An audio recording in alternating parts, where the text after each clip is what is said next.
Hello students, मैं आज आपको ग्रामर, हिंदी का ग्रामर, जिसको बच्चों हिंदी में व्याकरण कहते हैं और अंग्रेजी में ग्रामर होता है, तो पढ़ाएंगे। सबसे पहले जान लो कि ग्रामर की ज़रूरत क्या है। ग्रामर, जिसको हम व्याकरण कहते हैं, किसी भी भाषा को शुद्ध शुद्ध बोलने या लिखने को ही व्याकरण कहते हैं। तो बच्चों, किसी भी भाषा को अगर शुद्ध बोलना है, शुद्ध लिखना है, तो हमें व्याकरण की ज़रूरत पड़ती है। और वह व्याकरण किसी भी भाषा में होता है, चाहे वो हिंदी हो, अंग्रेज़ी हो, मराठी हो, गुजराती हो, कन्नड़ हो, तेलुगु हो, जो भी लैंग्वेज होगा, हर लैंग्वेज में ग्रामर होता है, व्याकरण होता है। और उस भाषा को शुद्ध शुद्ध बोलने पढ़े या लिखने को हो तो हमें व्याकरण की ज़रूरत होती है। इसीलिए हिंदी में भी व्याकरण की ज़रूरत होती है। हिंदी भाषा में व्याकरण की जब शुरुआत होती है तो सबसे पहले वर्ण की शुरुआत होती है, अक्षर जिसको बोलते हैं। इंग्लिश में अल्फ़ाबेट होता है, हिंदी में वर्ण होता है। तो मौखिक भाषा की मूल ध्वनियों को व्यक्त करने वाले चिन्हों को वर्ण कहते हैं। वर्ण भाषा की सबसे छोटी इकाई होती है बच्चों, इसे टुकड़ों में विभाजित नहीं किया जा सकता। तो वर्ण जो है ये सबसे छोटी इकाई है, इसको और छोटा नहीं किया जा सकता, इसको और अधिक विभाजित नहीं किया जा सकता है, क्योंकि ये सबसे छोटी इकाई होती है। अब बात आती है कि जो वर्ण है, इन्हीं वर्णों से मिलकर के वर्णमाला बनती है। भाषा की मूल ध्वनियों के क्रमबद्ध समूह को वर्णमाला कहते हैं। तो बच्चों, भाषा की जो ध्वनि होती है उस ध्वनियों को क्रमबद्ध तरीके से व्यक्त करना, समूह में व्यक्त करने को ही वर्णमाला कहते हैं।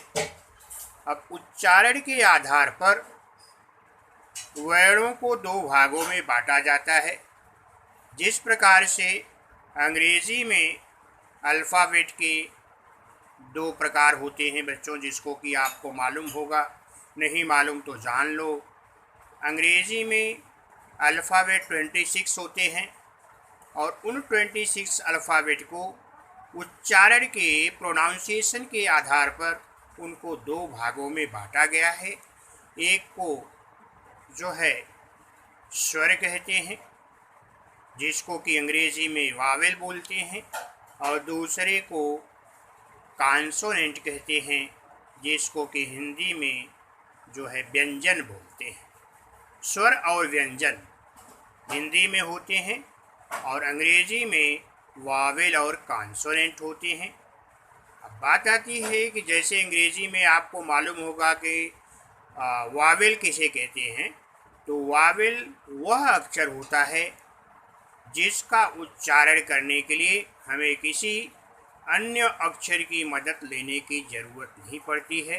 कहने का मतलब, हम जिन अक्षरों का उच्चारण स्वतः कर सकते हैं, बिना किसी अन्य अक्षर की मदद से कर सकते हैं, ऐसे अक्षरों को स्वर कहते हैं। और ऐसे अक्षर जिसको बोलने के लिए, जिसका उच्चारण करने के लिए हमें किसी न किसी स्वर की मदद लेनी पड़ती है, ऐसे अक्षर को हम व्यंजन कहते हैं, कॉन्सोनेंट कहते हैं। अंग्रेजी में 5 वावेल होते हैं, A, E, I, O, U, और बाकी 21 जो बच गए वो कॉन्सोनेंट होते हैं, A to Z। अब इस प्रकार से जैसे कि आपको ए का उच्चारण करना होगा, A, E, I, O, U, ये 5 ऐसे वावेल हैं जिनको हमको बोलना होगा, तो हम बोल सकते हैं। लेकिन जब A to Z जो कॉन्सोनेंट है उनको बोलना होगा, जैसे बी में B+E होता है बच्चों, अगर ई का हम उच्चारण नहीं करें तो बी को नहीं बोल सकते। एफ उसी प्रकार से एफ में ए प्लस एफ जुड़ा हुआ है, ए का उच्चारण अगर नहीं करें तो एफ को नहीं बोल सकते। ठीक उसी प्रकार से हिंदी में भी स्वर और व्यंजन होते हैं। हिंदी में जो स्वर होते हैं अ, आ, ई, उ, ए, ऐ, ओ, औ, अं, अह और री से ऋषि, ये जो है स्वर होते हैं बच्चों। तो हिंदी में जो स्वर होता है ये 13 होते हैं।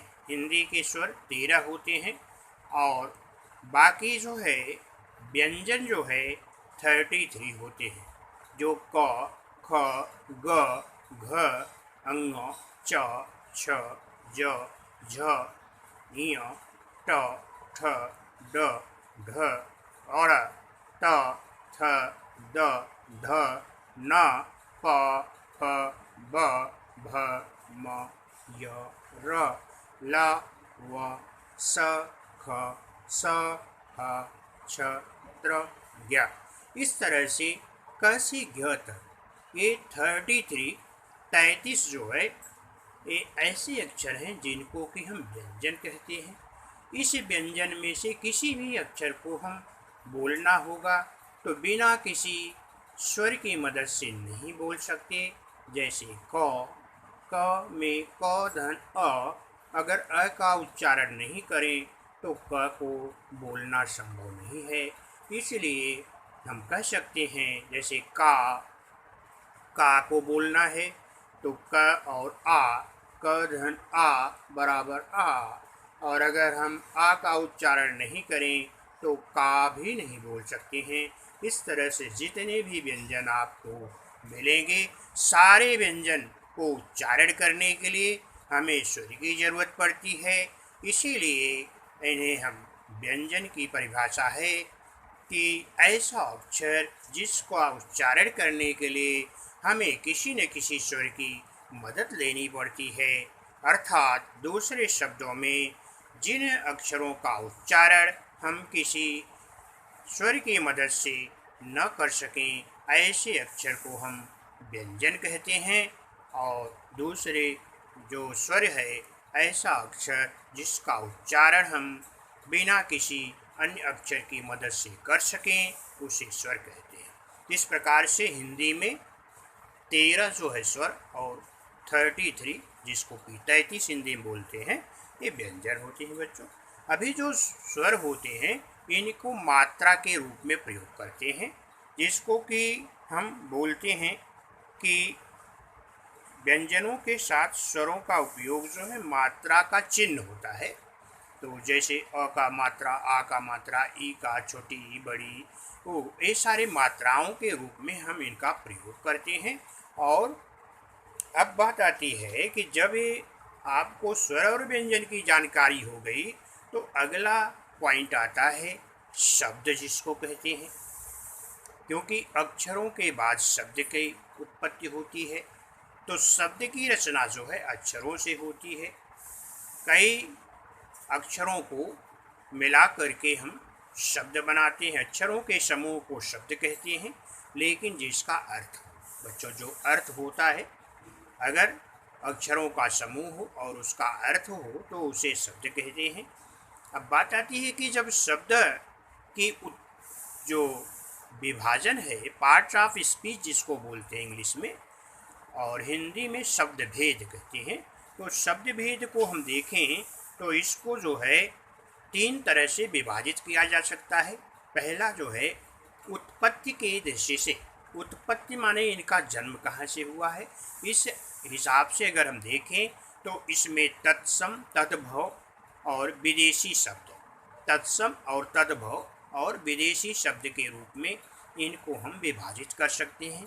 अगर शब्दों का विभाजन देखें और उत्पत्ति के आधार पर, उनके जन्म के आधार पर हम देखें तो तत्सम, तद्भव और विदेशी 3 तरह से इसको बांट सकते हैं।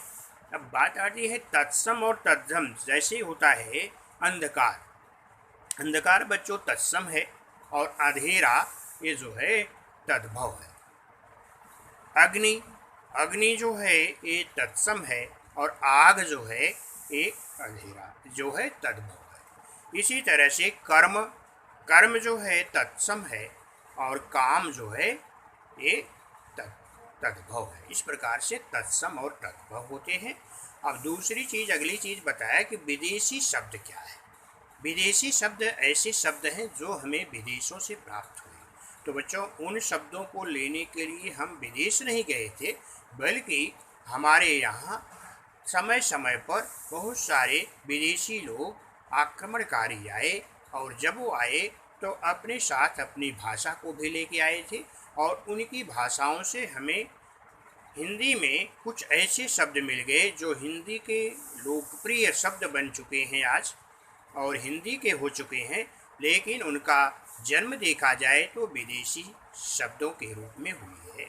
जैसे कि कुछ शब्द अंग्रेजी के हैं, जब अंग्रेज़ आए तो अंग्रेज़ी भाषा उनकी आई और उस अंग्रेज़ी भाषा के कुछ शब्द जो है हमारी हिंदी में इतने पॉपुलर हो गए, इतने लोकप्रिय हो गए कि वो हिंदी के बन गए और आज वे हिंदी के शब्द कहे जाते हैं। लेकिन हैं हिंदी के शब्द ज़रूर हैं, लेकिन उनकी उत्पत्ति जो है विदेशी शब्द वो भी अंग्रेज़ी से हुई। जैसे कि colony, cricket, court, port, gas, ticket, diary, degree, nurse, party, policy, police, bench, machine, motor, union, rail, cinema, school, station. ये सारे शब्द बच्चों विदेशी हैं जो कि अंग्रेजी के हैं और अंग्रेजी के भाषा से हमें प्राप्त हुए हैं, लेकिन आज हिंदी के बन चुके हैं।